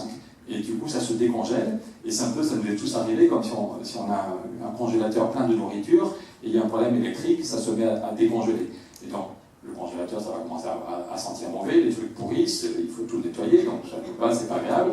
Mais quand c'est le permafrost, ce sont des milliers d'hectares où la matière organique pourrit, et elle envoie dans le ciel une quantité énorme de méthane. Et le méthane a un pouvoir réchauffant beaucoup plus grave que le CO2. Il va rester seulement quelques décennies, il va rester moins longtemps que le CO2, mais son pouvoir est beaucoup, beaucoup plus grave. Donc, vous voyez, le réchauffement fait fondre le permafrost, la matière organique se décongèle, elle pourrit, elle envoie du méthane, qui envoie une quantité colossale qui accélère le réchauffement, et qui accélère le réchauffement près des zones glacées, ce qui accélère la fonte de la glace. Voilà 2 cercles vicieux faciles à comprendre. Un troisième cercle vicieux, c'est les feux de forêt. En Californie, ils aiment bien leur forêt, donc ils mesurent les feux de forêt depuis 60 ans. Et on peut voir que les surfaces qui crament, les surfaces qui brûlent, ont été multipliées par 4,5. C'est pas seulement à cause du réchauffement climatique. Peut-être que s'ils entretenaient mieux leur forêt, peut-être que s'ils avaient une autre gestion des forêts, les conséquences seraient moins graves. Mais on sait tous qu'un arbre qui grandit, il capte du CO2. Une forêt qui est mûre, c'est un stock de CO2. Et une forêt qui crame, ça devient une surface noire et ça envoie une quantité de CO2 monstrueuse dans l'atmosphère. Donc vous comprenez, je ne veux pas être trop long, mais pourquoi les climatologues disent que le problème est en train de s'aggraver. Et donc il faut arrêter les rustines, arrêter les transitions tranquillou, et il faut casser la courbe. Le dernier rapport de l'ONU, en général, les diplomates, il n'y a aucune phrase qui choque, tout a été revu par tous les ambassadeurs pour que rien qui puisse réveiller les bourgeois ou les choquer. Et là, l'ONU nous dit qu'il y a un écart catastrophique entre les engagements des États et ce qu'il faudrait faire. L'ONU ne fait même pas remarquer qu'aucun État ne tient ses engagements. Mais même en supposant, on fait un rêve, en supposant que la France, l'Allemagne, le Brésil, les États-Unis, la Chine, en supposant qu'on tienne nos engagements, l'ONU nous alerte, ça ne réglerait aucun problème. Cette courbe, c'est les émissions de CO2 depuis 1970. Si on ne fait rien du tout, c'est le scénario en jaune. On va vers un réchauffement à 5 degrés. Personne n'arrive à imaginer ce que ça donne. Mais le problème, c'est que même si on tenait nos engagements, c'est le scénario en vert. On aurait quand même un réchauffement de 3, 3,2 ou 3,5 degrés, donc avec des conséquences agronomiques, des conséquences sur la population, sur les problèmes d'étuves colossaux. Et donc l'ONU nous dit qu'il faut absolument casser, changer complètement de braquet, si on va avoir une chance de limiter le réchauffement à 1,5 ou 2 degrés. Il y aurait quand même tous les problèmes qu'on a en ce moment, de forêt, d'accès à l'eau, d'ouragans, voilà, qui continuera à augmenter, mais en gros ce serait gérable. Les gens de l'ONU disent que si on arrive à limiter à 1,5 ou 2 degrés, on peut encore vivre sans conflit majeur, pour être clair. Par contre, au-delà de 2 degrés, personne ne sait comment gérer de façon pacifique. Donc il faut s'attaquer au problème de façon rationnelle. Voilà, l'économie responsable, c'est l'économie, on sait, on attaque un problème, on donne un plan d'action, et puis on avance, on sait que ce sera difficile, ce ne sera pas exactement comme sur le papier, mais on avance. Ça suppose de comprendre d'où vient le CO2 et le méthane. Chaque pays est un peu différent, mais en France, on sait que c'est d'abord les transports. On a une alimentation de ce qu'on mange, ça fait des centaines de kilomètres. On prend trop souvent notre voiture. soit parce qu'on est paresseux, soit parce qu'il n'y a pas de transport en commun, soit parce que c'est mal organisé pour le vélo. On a beaucoup trop d'avions. L'autre jour, j'ai mes fistons qui voulaient partir en vacances en Espagne. Le billet d'avion était beaucoup, pour aller à Madrid, c'était beaucoup moins cher en avion qu'en train. C'est juste du délire, c'est-à-dire que la tarification n'est pas du tout la bonne pour orienter, alors que aller à Madrid ou à Barcelone en TGV, c'était pour Barcelone, c'est très facile. Donc, premier poste, on a le journaliste, il parlait de la pollution, de tous les bateaux qui passent à proximité. Donc, globalement, les transports, tous azimuts, sont le premier poste de CO2. L'industrie, l'agriculture, CO2 et méthane, l'habitat. Nicolas Hulot dit, quand il démissionne, je voulais 7 milliards pour chaque année pour isoler les bâtiments, ce qui est bon pour la planète, mais aussi bon pour les gens qui y vivent. Il y a des millions de Français qui n'ont pas les moyens de se chauffer correctement en hiver, qui ne chauffent qu'une pièce ou 2 pièces, parce que c'est des passoires thermiques et que ça coûte trop cher de chauffer l'ensemble de l'appartement ou de la maison.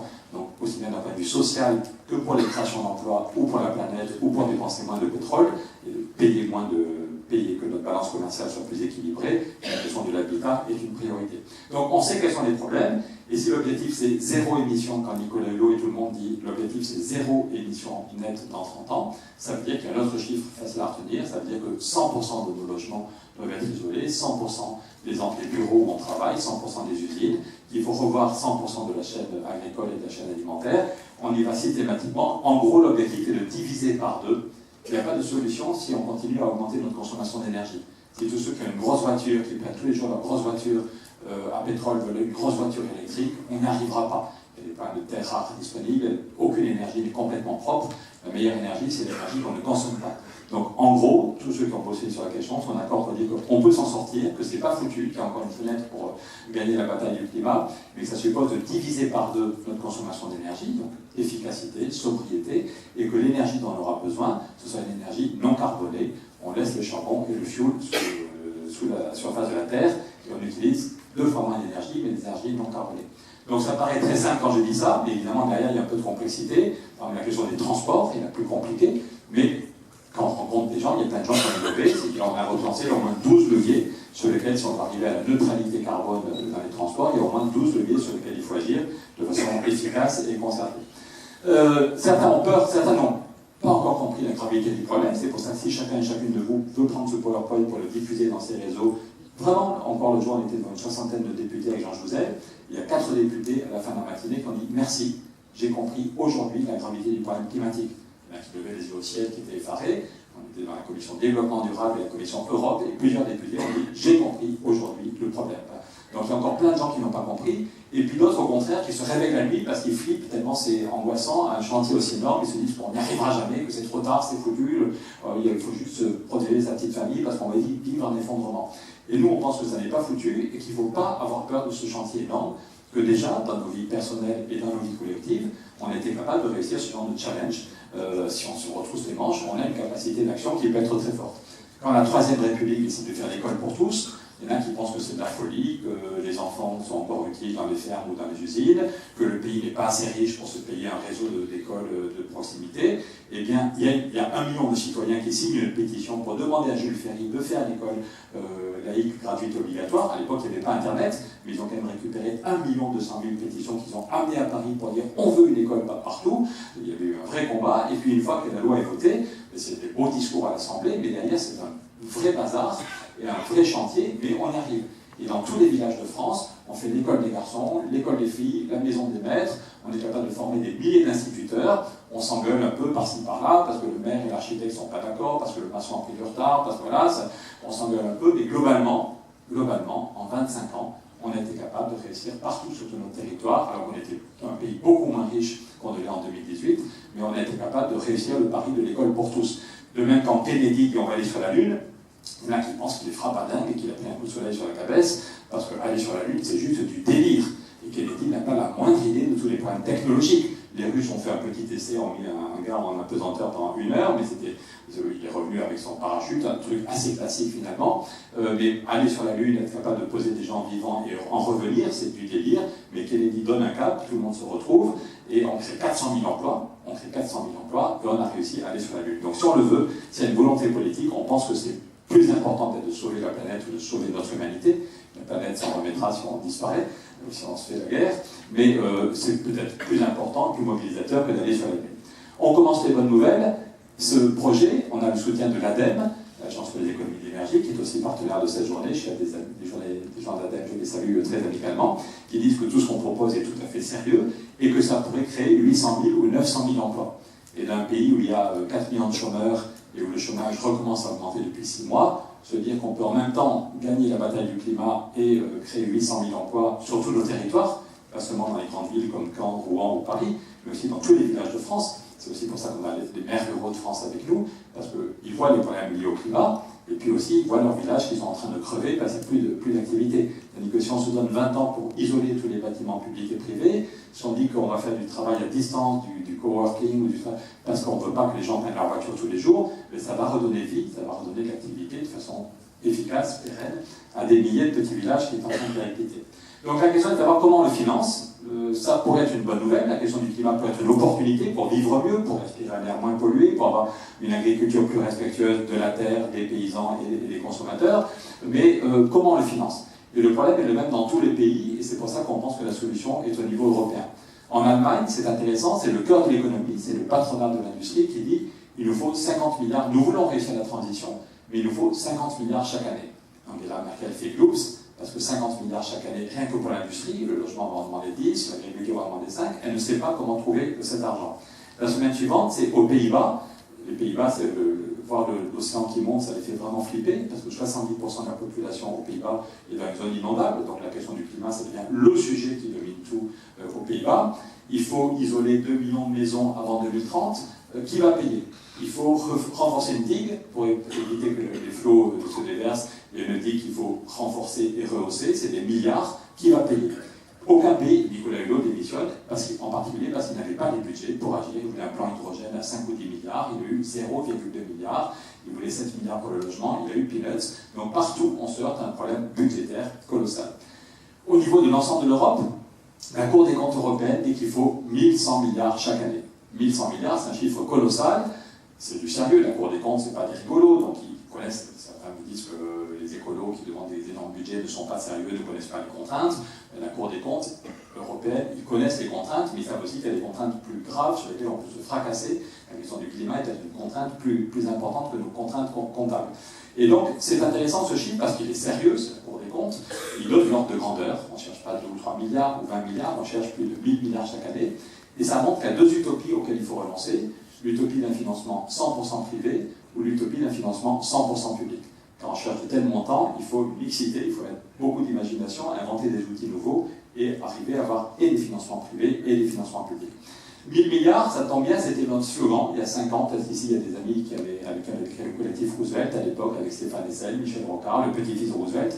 Et un de nos slogans, c'était en 2008, pour sauver les banques, on avait mis 1000 milliards. Il faudrait mettre 1000 milliards pour sauver le climat. Certains disaient, oui, vous avez raison, c'est aussi important que les banques. Et d'autres disaient, vous êtes sympa, mais vous êtes un peu fou. Jamais la Banque Centrale Européenne, on l'a fait qu'une fois pour éviter un effondrement financier, mais jamais la Banque Centrale ne voudra faire de l'argent pour un autre sujet. Et puis tout cela, fin 2014, ils doivent reconnaître qu'ils se sont trompés, parce que la Banque Centrale annonce un truc énorme, la BCE annonce qu'elle va créer 1000 milliards. Et il y a plein de gens qui ne le savent pas. L'autre jour, on a fait une réunion commune, Élysée et Matignon, et un des grands chefs de Matignon, pas Édouard Philippe, mais un des gars qui compte vraiment, nous l'a arraché des mains, l'a fait des échos. Il découvrait, il passe des nuits blanches pour équilibrer le budget à 500 millions par-ci par-là, et là, il découvrait que la Banque Centrale Européenne avait créé autant d'argent, 1000 milliards. Autrefois, on appelait ça la planche à billets, mais c'était des planches qui tournaient pour faire des billets, maintenant c'est des ordinateurs. On met des mots compliqués pour que les citoyens se disent « Oh là là, j'y comprends rien, vous ne voulez pas que je m'en occupe, je vais avoir la ridicule ». On appelle ça le quantitative easing, mais c'est bien de la bonne grosse création monétaire à partir de rien. En plus de ce quantitative easing, la BCE fait parfois des TLTRO. Vous voyez, en une journée, les Target Long Term Refinancing Operation, désolé pour mon accent béarnais, et en une journée, 233 milliards créés et donnés à taux négatif aux banques. Ça, les élus locaux dans la salle, ils vont s'étrangler, parce que dans chaque conseil municipal, on vérifie à 1000 € près où va l'argent. Et là, sans aucune réflexion, sans aucun contrôle démocratique, 233 milliards créés et donnés en une seule journée aux banques à taux négatif pour que les banques relancent l'activité. Au total, on a, grâce à des gens dans ce métier qui nous ont aidés pour ne pas dire de bêtises, on peut montrer qu'il y a eu 2500 milliards entre le quantitative easing et les TLTRO. Il y a eu 2500 milliards créés en 2 ans et demi. Donc c'est pile poil 1000 milliards par an. Donc c'est quand même une bonne nouvelle. On cherche en gros 1000 milliards pour sauver le climat chaque année. bonne nouvelle, cet argent existe. La question est de savoir où est-ce qu'il est allé. C'est là que ça se complique, parce qu'on peut voir qu'il y a seulement 11% qui est allé dans l'économie réelle. Les prêts aux PME, les prêts à l'immobilier, les prêts aux collectivités ont un peu redémarré, 11%. Et l'essentiel, 89%, est allé à la spéculation. Et c'est tous les mois que les marchés financiers battent des nouveaux records. Vous voyez, la dernière fois qu'il y a eu une crise financière, le Dow Jones, c'est le CAC 40 new-yorkais, c'est les marchés financiers américains. La dernière fois qu'il y a eu une crise en 2008, le Dow Jones était monté à 14 000 points, 14 000 avant de s'effondrer. Il y a un an, il était à 20 000 points, et il y a 2 semaines, il était à 26 000 points. Donc c'est Donald Trump exulte, Donald Trump se réveille la nuit pour faire des tweets en disant que c'est génial, j'ai jamais vu les marchés financiers, j'ai jamais vu. Effectivement, c'est jamais vu, mais il y a des gens que ça empêche de dormir pour d'autres raisons. Le FMI nous fait tous les mois maintenant un rapport. Quand Christine Lagarde arrive à Davos, elle dit qu'on va avoir une crise plus grave, plus rapide, plus générale qu'en 2008.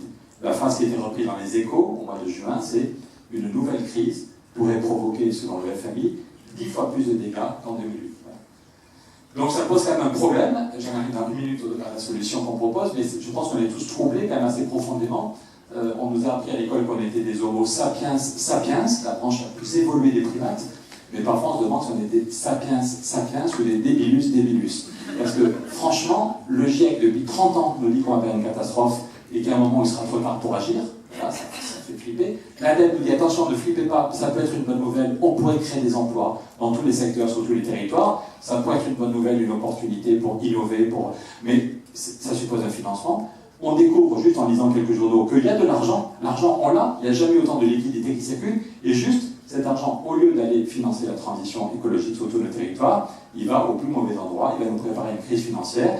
On a l'impression qu'on est comme des lapins qui voient le camion arriver, on sait qu'on va se prendre la crise financière, on ne sait pas si c'est dans 2 mois ou dans 2 ans, mais il n'y a aucun doute sur le fait que ça peut s'effondrer n'importe quand. Je vous fais la version courte, vous lisez le petit bouquin, vous verrez qu'il y a 2 problèmes monstrueux, le niveau de spéculation jamais vu et le niveau de dette et la pente de la dette en Chine ou aux États-Unis qui est bien pire qu'en 2008, le niveau est bien pire et la pente est bien pire. Donc on sait qu'on va se prendre une crise financière. Est-ce qu'on reste comme des benets et après ça on dans le chaos climatique parce qu'il sera trop tard pour agir, la machine se sera emballée, ou est-ce qu'on est capable d'agir?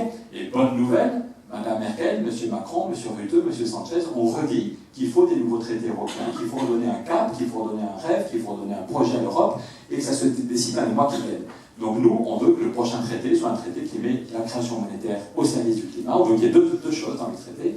J'ai bientôt fini. Il y a 2 aspects dans le traité. Premièrement, c'est mettre que la création monétaire n'aille pas n'importe où et essentiellement à la spéculation, mais que la création monétaire soit mise au service du bien commun, le climat, la biodiversité, les créations d'emplois massives, l'innovation, la politique de recherche.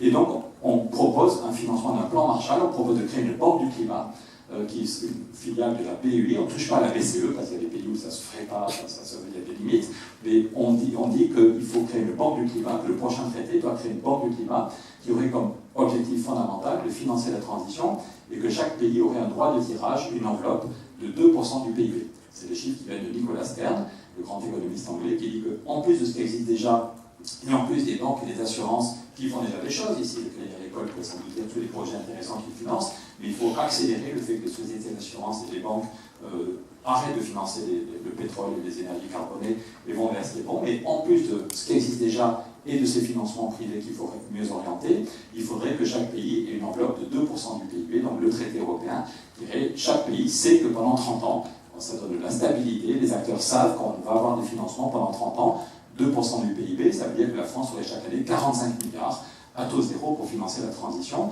Donc ça changerait tout dans le secteur du bâtiment. On saurait qu'on a des financements pendant 30 ans et que par exemple, on peut faire une loi qui dit que dans 20 ans, tous les bâtiments publics et privés doivent être isolés. Puisqu'on a un traité, on sait que les financements vont vraiment arriver et où dans chaque département, on règle du plan de compétences. Parce qu'aujourd'hui, le secteur du bâtiment ne serait pas capable d'accélérer très fortement pour isoler tous les bâtiments publics et privés, mais en même temps, comme il n'y a pas les financements, tout le monde s'en fout. Ils ont de l'ADEME, on le moral à zéro, parce qu'une année, on donne une prime si vous changez vos fenêtres, une année, on change une prime si vous changez vos portes. Ça, voilà, il n'y a aucune stabilité et les financements ne sont pas du tout à la hauteur. Par contre, c'est un traité qui donne une stabilité et des financements à la hauteur, et qu'on vote dans 20 ans, voilà les objectifs, ça donne du boulot, et ça crée une dynamique.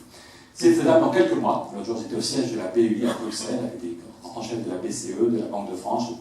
J'étais entouré de techno, je parlais plus lentement qu'aujourd'hui. On m'en est donné aussi un peu plus de temps, il faut l'avouer.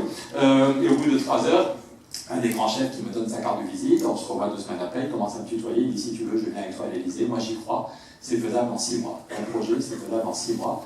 Quand le mur de Berlin est tombé, il a suffi de 6 mois pour que Mitterrand et Kohl créent une banque pour financer la transition.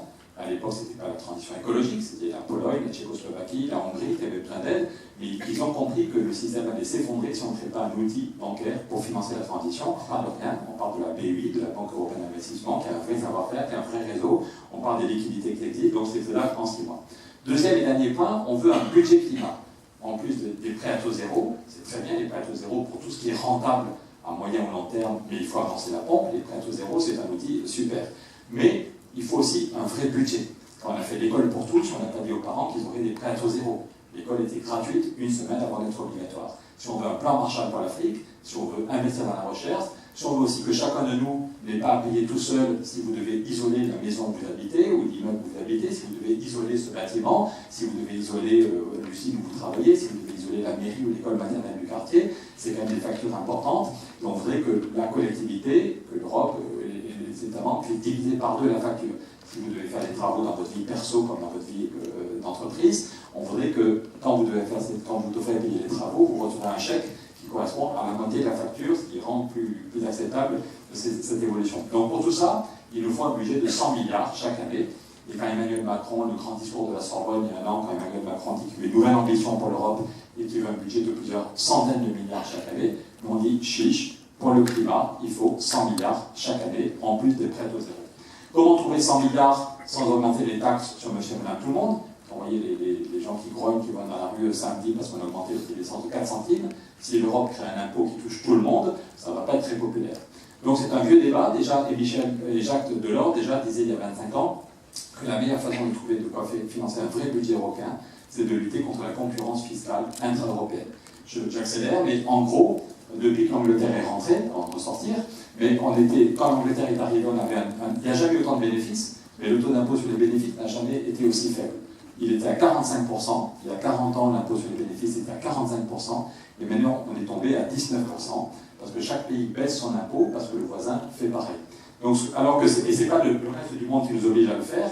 Le journal Ouest France a fait une infographie il y a quelques mois qui montre comment, en Europe, l'impôt moyen sur les bénéfices est tombé à 19%, tandis qu'aux États-Unis, de Roosevelt jusqu'à Trump, il était à 38%, il était stable, parce que Roosevelt avait fait un impôt fédéral.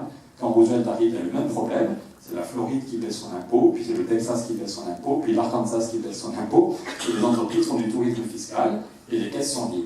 Et quand Roosevelt veut relancer l'activité pour lutter contre le chômage, il n'a pas d'argent. Et donc en 4 mois seulement, Roosevelt a fait un impôt fédéral en disant que vous soyez en Floride ou au Texas, vous paierez le même impôt. Les actionnaires ont grogné pendant 3 mois, donc c'était un communiste, que Roosevelt avait tué l'Amérique, mais Roosevelt a tenu bon, et il n'a pas tué l'Amérique.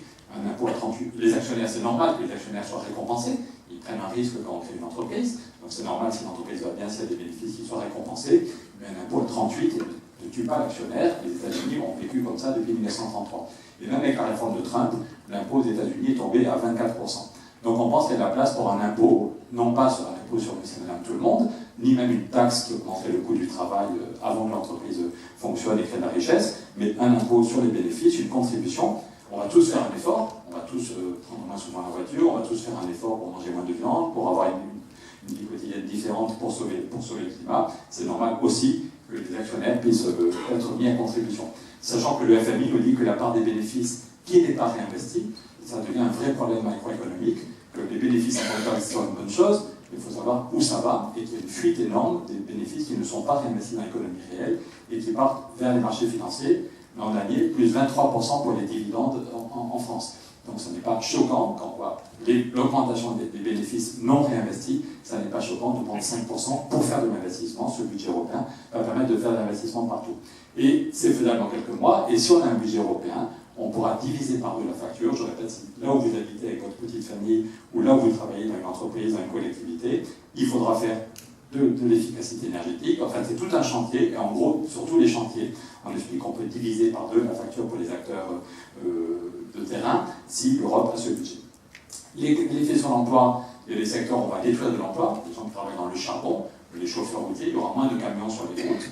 Mais par exemple en Suisse, quand un camion arrive, au lieu de le laisser faire des bouchons sur l'autoroute, on le met sur un train, c'est très bien organisé, on a créé des emplois dans le train, et on a moins de chauffeurs routiers et plus de chauffeurs de train. Donc globalement, les gens de l'ADEME ou les gens du CNRS me disent qu'on va créer entre 600 000 et 900 000 emplois, c'est le scénario le plus probable, ça fera du bien. C'est au niveau local qu'on va faire bouger. Je finis parce qu'avant qu'on me coupe la parole, je vais laisser la place. Il n'y a pas de baguette, j'ai plus que 2 idées, vraiment j'ai fini. Il n'y a pas de baguette magique. J'ai une amie qui travaille sur la lutte contre le sida et qui dit qu'il n'y a jamais eu un médicament qui est capable tout seul de foutre KO le virus du VIH. Il faut prendre ce qu'on appelle la trithérapie. Il faut prendre 3 médicaments en même temps, c'est 3 molécules qui ensemble sont capables de foutre KO le virus. Et c'est pareil sur la question du climat, il n'y a pas une seule solution. Il faut le pacte dont je vous parle depuis une demi-heure est évidemment efficace, mais il faut aussi, et sans tarder, pour augmenter les financements privés, que les banques et les sociétés d'assurance stoppent complètement les subventions aux énergies carbonées ou les investissements carbonés et aillent vers ce qui est bon pour la planète, augmenter le prix du carbone, mais il ne faut pas se tromper dans le calendrier. Il y a des gens aujourd'hui qui vont être dans la rue, qui gueulent, qui crient avant d'avoir mal, il y en a qui manipulent pour des raisons politiques, mais il y a vraiment des millions de Français qui ont besoin de leur voiture tous les jours, qui habitent dans un endroit où il n'y a pas de transport en commun, où les transports en commun ne sont pas fiables, et qui n'ont pas d'autres moyens que de prendre la voiture. Donc si on augmente le prix du carbone trop fortement avant d'avoir fait des investissements, transport en commun, covoiturage ou inventer une voiture qui consomme moins, on peut comprendre que les gens grognent franchement. Mais ça ne veut pas dire qu'il faut renoncer à augmenter le prix du carbone.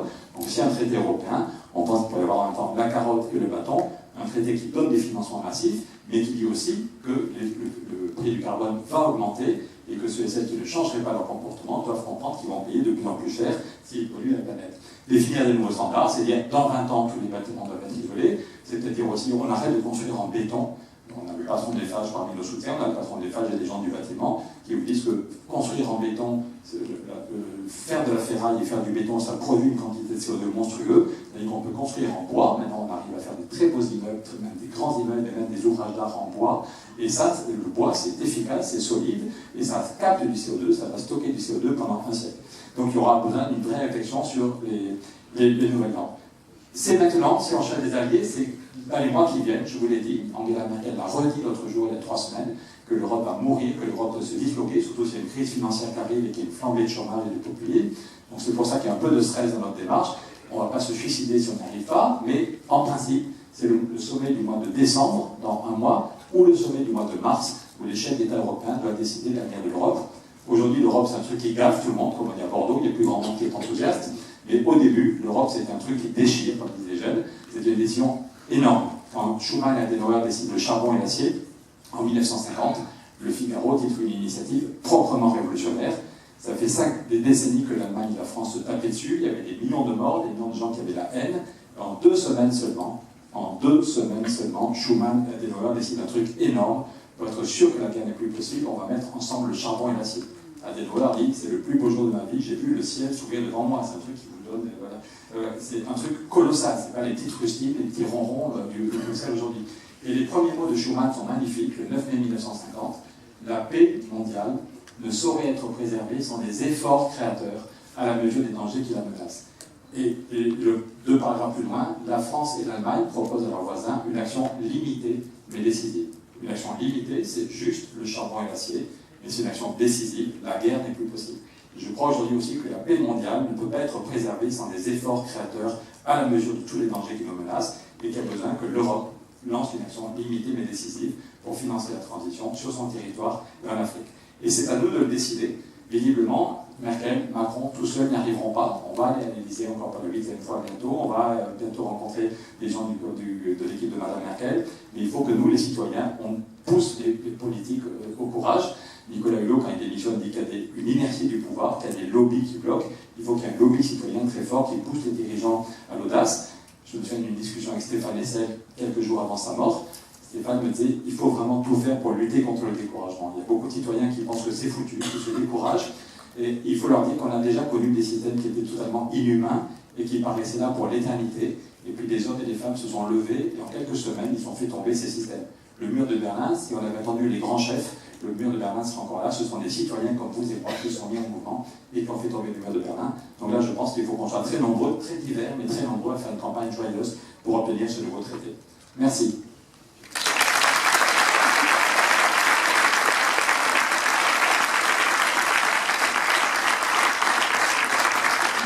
beaucoup. Alors c'est vrai qu'on pourrait presque reprendre un peu la respiration. Ça fait un quart d'heure que vous me dites qu'il faut que je m'arrête, donc c'est un peu stressant.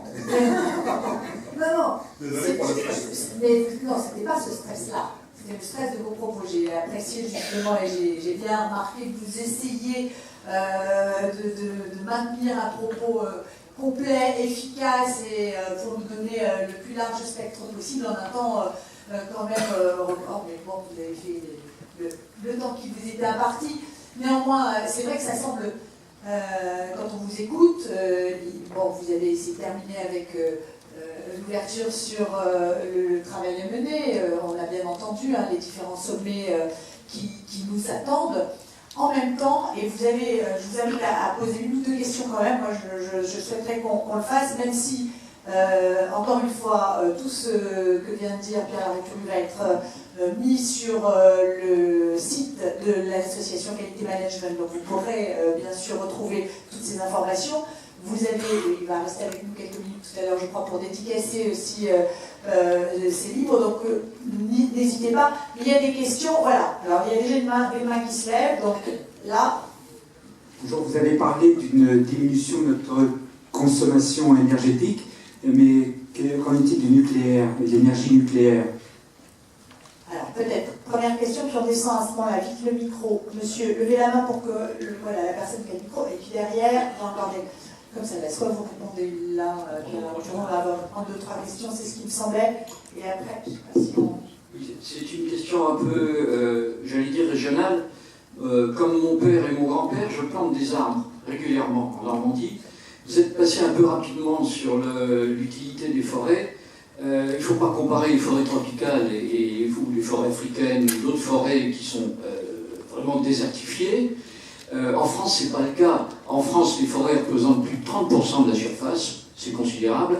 Et si je me permets une remarque, cher monsieur, dans votre tableau saisissant sur les émissions, les responsables des émissions de gaz à effet de serre, qui étaient clairs, magnifiques et impressionnants, les transports 26%, etc., vous avez nommé tous les coupables.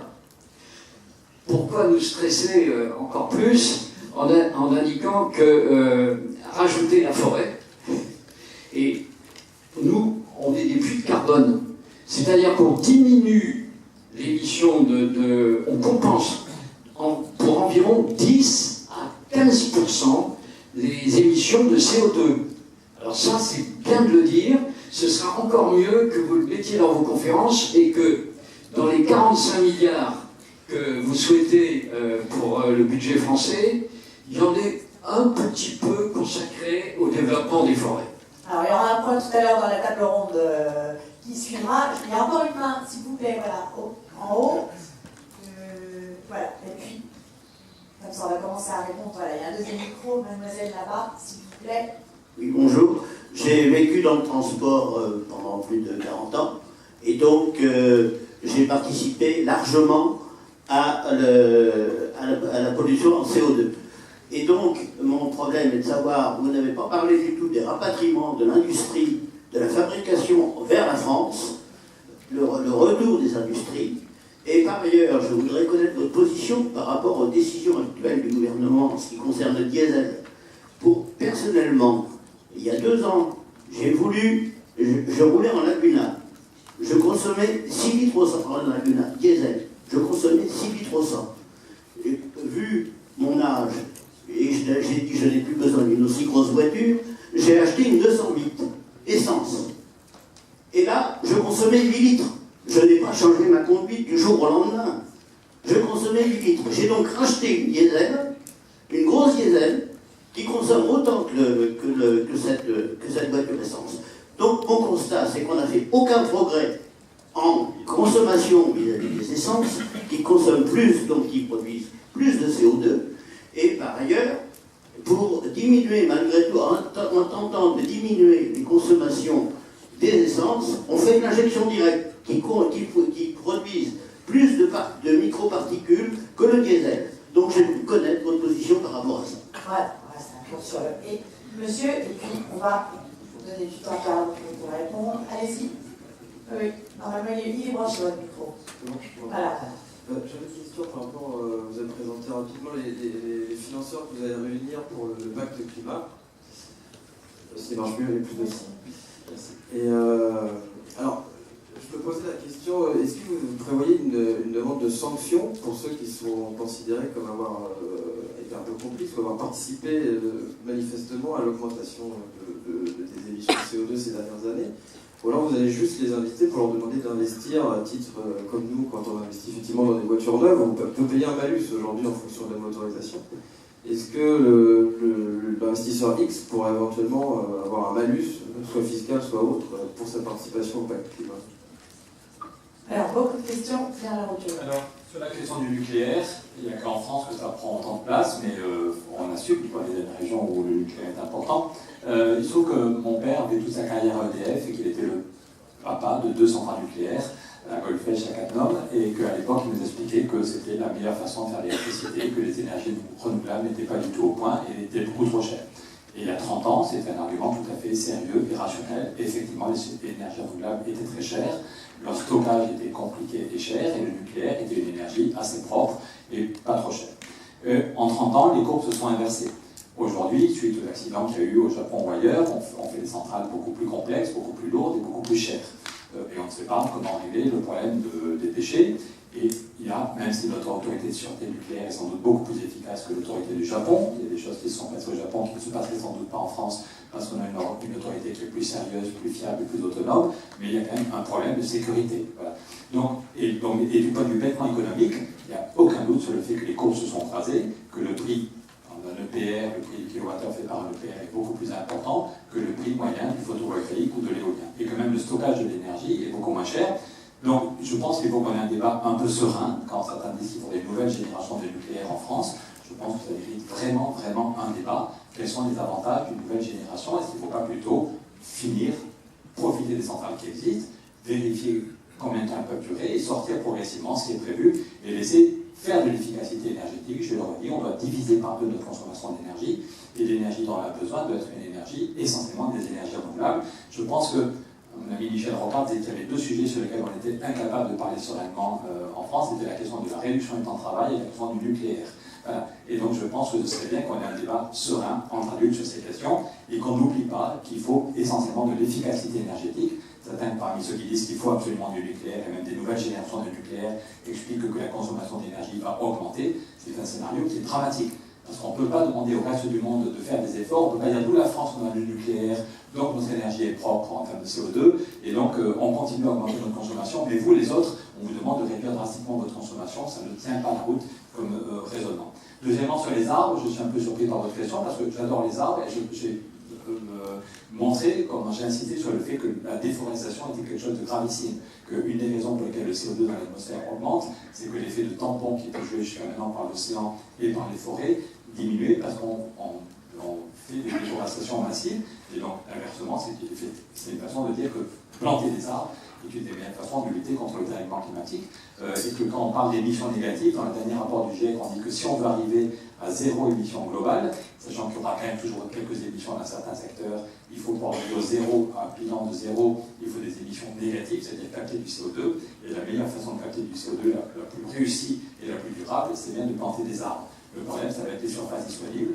parce que si on veut en même temps rapatrier notre production agricole, faire des productions centrées en France ou en Europe, c'est pour ça qu'il y a besoin de toute façon de diminuer notre consommation d'énergie et de diminuer notre consommation de viande, parce que sinon on va avoir un vrai problème de surface disponible. Mais à coup sûr, planter des arbres est une très belle chose, et c'est aussi pour ça que j'ai dit qu'il fallait arrêter de construire en béton et en ferraille, et qu'il faut construire en bois. Donc le bois, en tant que tel, stocke du CO2, une forêt est quelque chose de beau, qui est utile pour le CO2, pour sa beauté et pour le CO2, et puis ça peut aller pour la biomasse. Dans le bouquin qu'on a fait il y a un an, on donnait l'exemple de 5 villages des Pyrénées qui n'achètent plus du pétrole ou du gaz hors Europe et qui se chauffent avec du biogaz, la biomasse, les résidus de forêt, des forêts pyrénéennes, et ça marche très bien. Ça crée 7 emplois et tous font des économies sur leurs dépenses d'énergie, aussi bien les collectivités que les entreprises ou les familles. Plusieurs centaines de familles qui sont chauffées grâce au réseau alimenté par la biomasse. Et tous ont vu une économie de 20% sur la facture. À titre perso, ils gagnent tous 20% sur la facture d'énergie. Et ils ont créé 7 emplois au lieu de donner de l'argent qui part dans les caisses de M. Poutine ou dans les caisses des États pétroliers. Donc, éloge du bois à coup sûr. Sur les CO2 d'importer de Chine, je vais pas le temps d'en parler, mais effectivement, si on fait un bilan, y compris quand on fait le bilan des émissions en France, déjà c'est pas beau. Je vous dis, on avait baissé un tout petit peu depuis quelques années, et puis l'an dernier, on a recommencé plus 3%. Mais le chiffre est encore plus inquiétant si on tient compte de tous les produits qu'on importe de Chine et qui sont fabriqués souvent avec une énergie faite avec du charbon. Donc si on tient compte du bilan complet, ce qu'on appelle l'empreinte, il y a deux façons de mesurer le CO2, soit c'est les émissions d'une surface, soit c'est l'empreinte en tenant compte des produits qu'on importe venant de pays souvent très polluants. Sur la question de la voiture, là, quand on passe de 6 litres à 8 litres au 100, c'est pas un gain, on est d'accord, ça veut dire qu'il n'y a pas de vrai pilotage. Ça veut dire, encore une fois, c'est une des raisons pour lesquelles Nicolas Hulot démissionne, c'est que personne ne prend ce problème au sérieux. Quand on déclare la guerre, quand Roosevelt déclare la guerre aux Japonais, mais toute l'économie américaine est affilée. Voilà. Il y a l'objectif d'être capable, dans 6 mois, de rentrer en guerre. Ça veut dire que toute l'économie se met en ordre de bataille pour gagner. À l'époque, la question du bien commun, c'était gagner la bataille contre les nazis et contre les Japonais. Aujourd'hui, honnêtement, notre pays n'est pas tendu, l'Europe n'est pas tendue vers un objectif, et on pilote n'importe comment. Donc c'est un peu n'importe quoi sur la voiture. Un jour on dit que c'est le diesel, un jour on sanctionne le diesel. Sur les transports en commun, on ne fait pas la moitié de l'effort qui est nécessaire. On ne fait pas ce qu'il faut pour développer le vélo. Voilà. Honnêtement, il n'y a pas de la sympathie, il y a des discours, mais on n'a pas du tout probablement pris le taureau par les cornes. Il n'y a pas de vrai choix politique qui a été fait, et donc il n'y a pas de pilotage sérieux de ces questions, même s'il y a plein d'acteurs qui bougent, hein, mais on perd du temps. C'est aussi pour ça qu'on veut une politique de recherche beaucoup plus ambitieuse sur la question des transports. Il faut évidemment développer les transports en commun, il faut marcher plus souvent à pied. Je crois qu'il y a une étude qui montre que pour les déplacements, il y a encore 58%, pour les déplacements de moins de 1 km, il y a encore 58% des gens qui prennent leur voiture. Alors que quand même pour un déplacement de moins d'1 km, en général, on peut quand même marcher à pied ou prendre son vélo. Donc en même temps, il faut développer les transports en commun, en même temps, il faut que tout le monde comprenne la gravité du problème climatique et que non, ça n'est pas normal de prendre sa voiture pour aller faire des courses qu'on a a priori empayées à pied ou en vélo. Et puis il faut sans doute aussi que l'Europe investisse. L'Europe a mis des milliards pour faire Airbus, on a mis des milliards pour faire Ariane, parce qu'on est capable d'inventer la voiture du futur. Parce qu'on a tous quand même besoin par moment de mobilité personnelle. Je répète, il faut aller à pied, prendre son vélo, investir dans les transports en commun, mais tous, il y a des moments, et c'est encore plus vrai en zone rurale, c'est encore plus vrai dans certains endroits, il y a besoin de mobilité. Est-ce que l'Europe met le paquet d'argent pour inventer la voiture du futur ou l'ordinateur qui consommera beaucoup moins? Dernier point, avant de vous laisser la parole, on a parmi nos soutiens Michel Spiro, qui est l'ancien patron du CERN. Le CERN, c'est les chercheurs qui cherchaient le boson de Higgs. Le boson de Higgs, à chaque fois qu'il m'explique, je comprends, et puis au bout d'une semaine, j'ai oublié ce que c'était, mais c'est une particule élémentaire dont Einstein avait entrevu l'existence et qu'on n'avait pas prouvé. Donc on a mis des milliards, ils ont fait un accélérateur de particules de 40 km de diamètre, et on a mis des milliers de chercheurs qui cherchaient le boson de Higgs. Alors, en fait, on s'en fout un peu dans notre vie quotidienne. Mais en cherchant le boson de Higgs, c'est eux qui ont inventé Internet et les écrans tactiles. On l'oublie quand on est tous sur nos iPhones, sur nos téléphones, voilà, mais ce sont des Européens, en cherchant le boson de Higgs, un peu superflu, c'est eux qui ont fait deux découvertes fondamentales, les Internet et les écrans tactiles. Et donc ce que dit Michel Spiro, c'est que oui, la question du climat mérite qu'on mette des milliards, il y a des choses qu'on sait faire, on sait comment il faut isoler les bâtiments, voilà, mais il y a encore besoin de recherche sur le stockage des énergies renouvelables, en matière agricole, sur les voitures qui consomment moins, et ça aurait valu que l'Europe mette le paquet pour réussir ces questions-là. Merci Pierre Larouturou-Mey. Vous allez pouvoir, pour ceux qui ne vont pas dans les ateliers, bien évidemment poursuivre. Ce qu'on espère en tout cas, et on vous souhaite bonne chance, c'est de parvenir à entraîner dans votre course. Mais c'est pas un problème de chance. Si vous êtes ici, c'est que vous êtes intéressé par le sujet. Peut-être que je parle trop vite et que vous n'avez pas tout compris, mais si vous pensez qu'au moins à 80% ça va dans le bon sens, il faut qu'on soit nombreux à s'engager. Il y a une association. Il faut qu'on soit le plus nombreux. On vient de passer, il y a les 130 députés qui nous soutiennent. C'est parce que dans tous les coins de France, il y a des citoyens qui sont mis en mouvement, qui prennent rendez-vous avec leurs députés. Ok, Jean Jouzel et moi, on fait le boulot, on va à l'Élysée, on va voir Madame Merkel. Mais si chacun de nous se dit je compte sur Jouzel et Larouturou, c'est foutu. On a créé une association, il y a 47 groupes locaux. Pourquoi on ne fait pas un groupe ici? Et les entreprises qui nous sponsorisent, on a besoin de sous pour faire des événements à Berlin, à Amsterdam. Donc parmi vous, il y a peut-être des chefs d'entreprise qui veulent nous sponsoriser. On a besoin de qui malheureusement, en Europe, puisque on le dit, c'est un problème aussi européen, tout à fait. Qu'on soit très fort, il va mais falloir on a besoin de l'engagement du plus grand nombre. pour agir encore Merci beaucoup. Et convaincre. Merci, on vous retrouve tout à l'heure.